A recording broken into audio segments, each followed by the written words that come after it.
Chapter 2. Crissa, 14 Lares, 5:65 AF. It did not rain the day we buried our mother. I remember thinking that it should, that the heavens should weep as we did for our loss. But instead, the sky remained painfully blue, the sun beating down on us as our father gently placed Adelaide in the grave beneath the Temenar tree. He could not bring himself to cover her, and so it was Janice who picked up the shovel, filling the grave with soft dirt until our mother was at last hidden from view. We stood in silence when she had finished, waiting, our heads bowed for prayer. I did not pray. I knew then that the gods had taken her, killing her with her own vision. I hated them for it, even as I held Reese in my arms, the twins clinging to my skirts and Brannon and Lanya pressed close to my side. I did not care about her visions of glory. I simply wanted my mother. Janice began to sing, her voice soft and lovely as tears streamed down her cheeks. Wind, wind, blow me down, cast my ashes all around. Rain, rain, fall on me, drown me and my misery. The light has gone away, and I am left alone, afraid. So rain, rain, cry on me, I will never be free.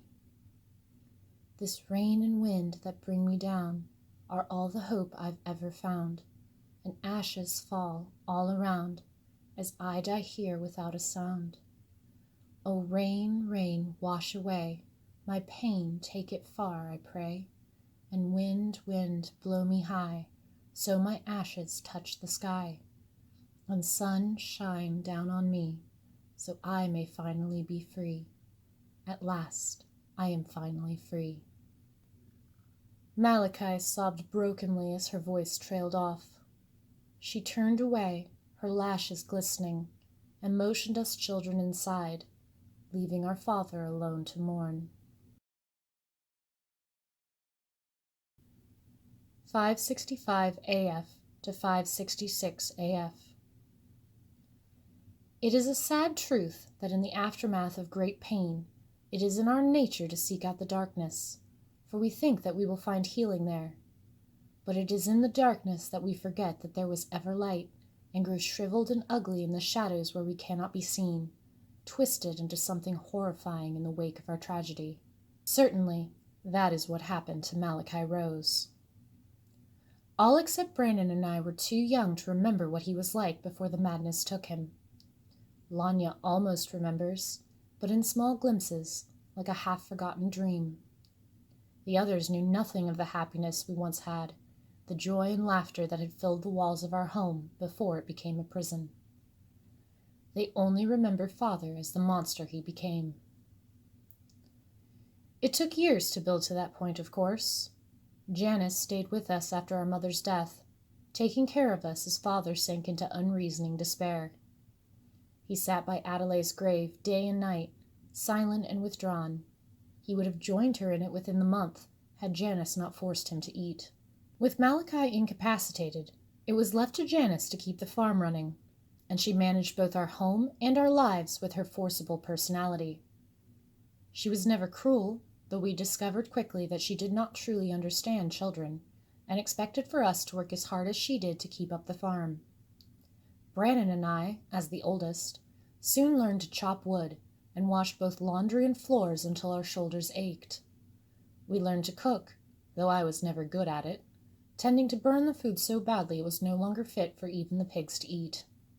We cleaned the windows and the fireplace and tended to the livestock each day, until we were allowed at last to collapse onto our pallets in the great room, thoroughly exhausted.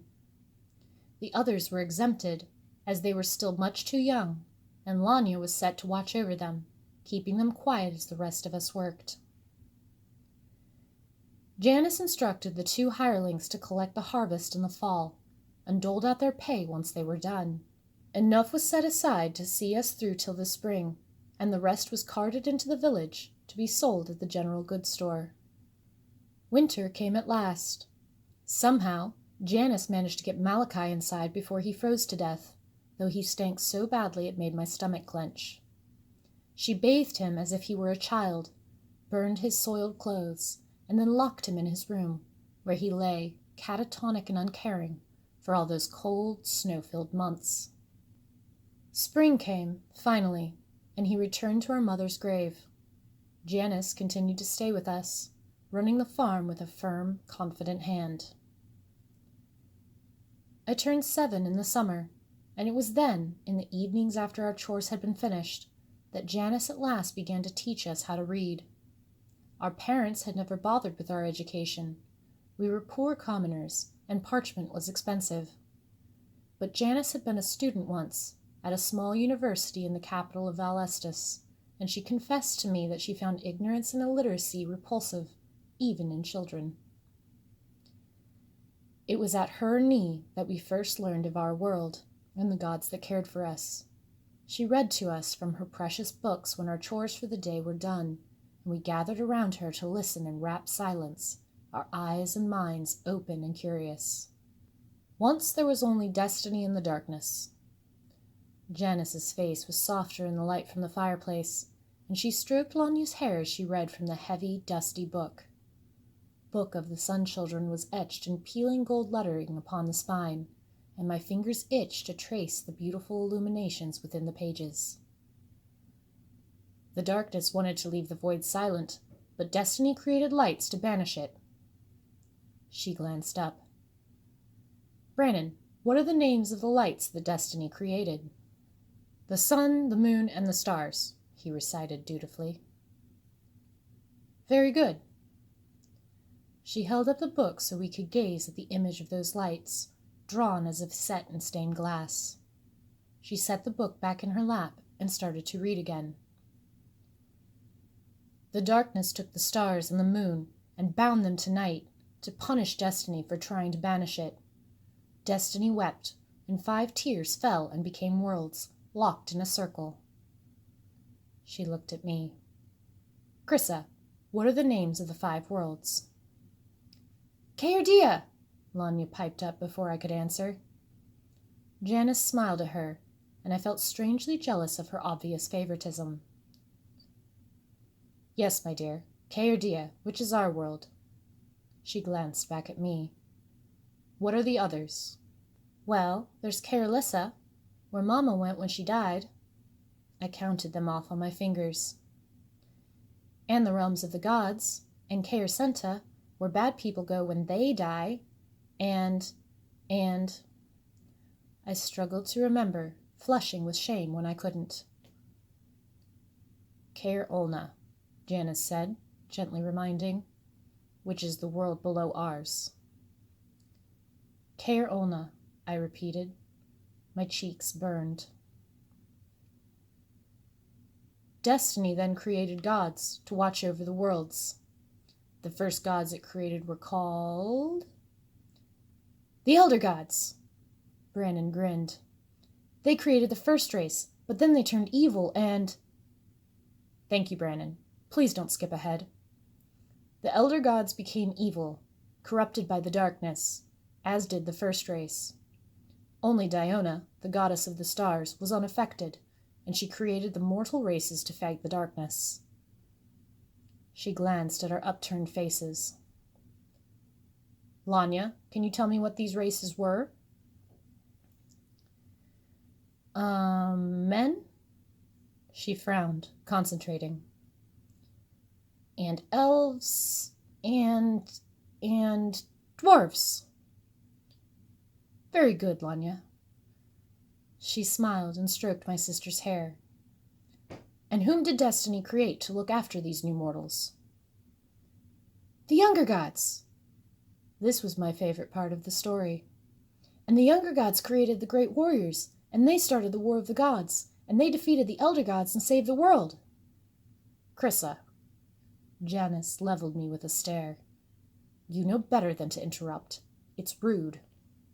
I bowed my head, apologetic. Sorry. Brannon, can you tell me the names of the 7 younger gods? He swallowed, glancing at me. He could never remember all the names. Eurisa? And she is what? The The goddess of life? Very good. Who else? Sirius. He's the god of the dead. And Natra, goddess of love. And... He flushed and looked at the floor. I'm sorry, Janice. I can't remember all of them.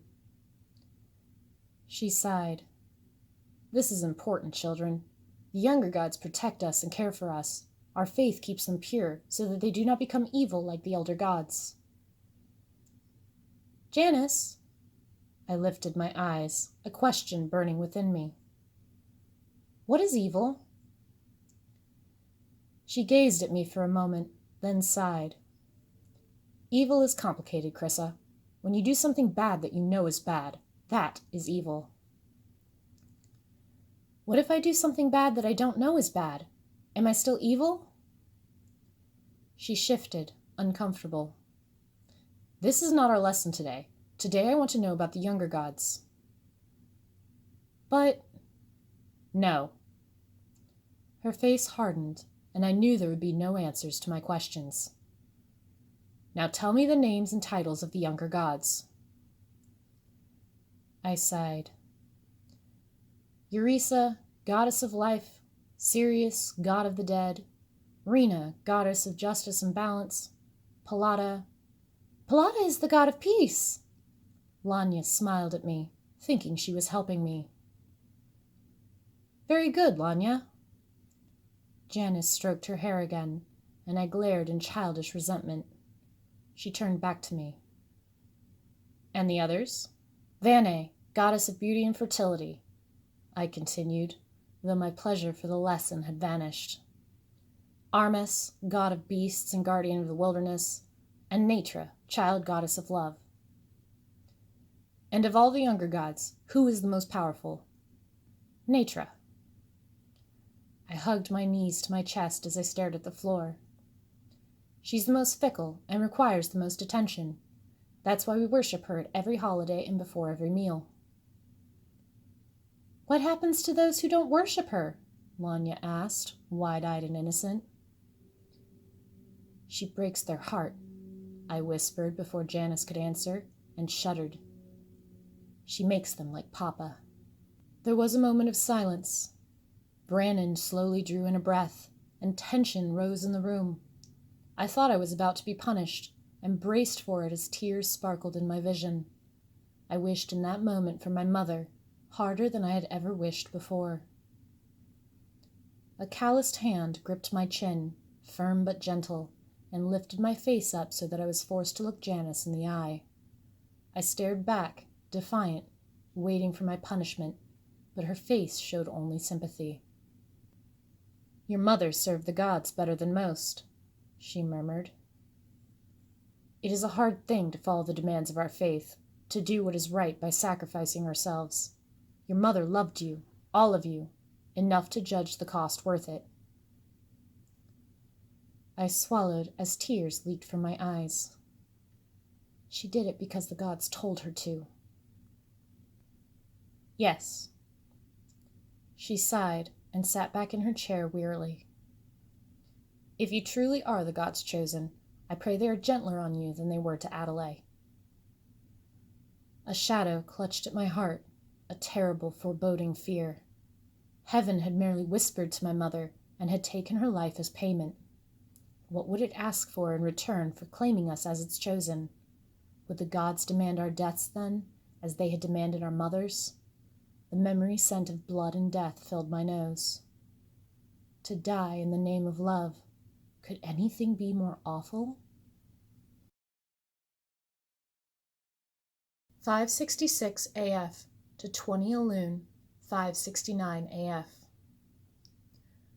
Harvest came, and the return of winter. Father was led back inside the house, shaking and frail, and collapsed almost immediately into his bed after Janice had bathed him. His eyes were sunken and empty. It was as if his soul had disappeared from within them, and it frightened me. Janice worried over him for weeks, but there was little she could do. Our lives assumed a cautious routine, and we spent the next 2 years this way, watching our father barely survive his madness as Janice raised us without his help. We loved her. How could we not? We were children without parents, and she cared for us. She continued educating us as best she was able. Though she grew frustrated with our questions, she taught us the basics of mathematics and science, religion and philosophy, opening our minds to the world around us. We were not as grateful for it as we should have been. It was not until long after that I realized the hardship she had undertaken and the depth of her love for Adelaide that had compelled her to stay and raise children not her own. It was in the winter of my 9th year that Janice grew ill, developing a cough and a fever that wouldn't abate. Frightened, I tended to her and my father as the winter nights dragged on toward spring, directing the others in their chores as I shouldered Janice's responsibilities. Spring was halted by a late winter snowstorm, and it was then that Janice's fever took a turn for the worse. She burned at my touch, and her eyes were glazed as she spoke to people who were not there, her voice growing high and childish. At last, she slipped into a sleep I could not wake her from, and I was forced to seek out the crone. I had never been to the village on my own before, and it was terrifying to ride Rennick through the murky, desolate woods. The mile between Desperation and our farm seemed much further as we battled through the drifts of waist-high snow. The stark, bare trees lining the rutted path cast unfriendly shadows against the blinding white. The crone's house was decrepit and uncared for, shutterless windows dark and menacing to my eye. It nearly looked abandoned, and, if not for my love of Janice, I would have fled in fear. I knocked timidly at her door and waited, listening to the wind wail through the clawing branches of the trees that loomed too close to her home. The door opened, and the crone stood before me, her face unreadable. "Do you have payment?" I swallowed, mustering my courage as I held out a handful of copper dobbies. "Janice is sick. She won't wake up." She took the coin from my hand, her fingers icy as they brushed against mine. "Let me gather my things." It was not a long wait, and soon we were on our way back to the farm. The crone was mounted on Rennick, and I led them, my feet and hands growing wet and numb as I waded through the drifts of snow. It was dark when we finally reached the farm, the air biting and cold, and I smiled in relief as the lights of the house greeted us, though my cheeks felt frozen. The crone saw to Janice immediately, and Brandon took Rennick from me to tend to him as Lanya dragged me inside to the welcome warmth, taking my damp clothes and tucking blankets around me as I sat before the fireplace. It was painful at first to regain sensation in my fingers and toes, but soon I was suffused with pleasant heat and began to doze. The crone emerged from Janice's room around midnight and checked on my father before coming to sit in a chair beside me. The others were sleeping, rolled into their pallets, and she gazed at them with her enigmatic eyes. "You can't heal her, can you?" It was not a question, and I did not expect her to answer it. I looked to where her eyes fell, and smiled a little to see Elixir and Kylie curled together, their limbs and hair twining as they slept. The crone sighed.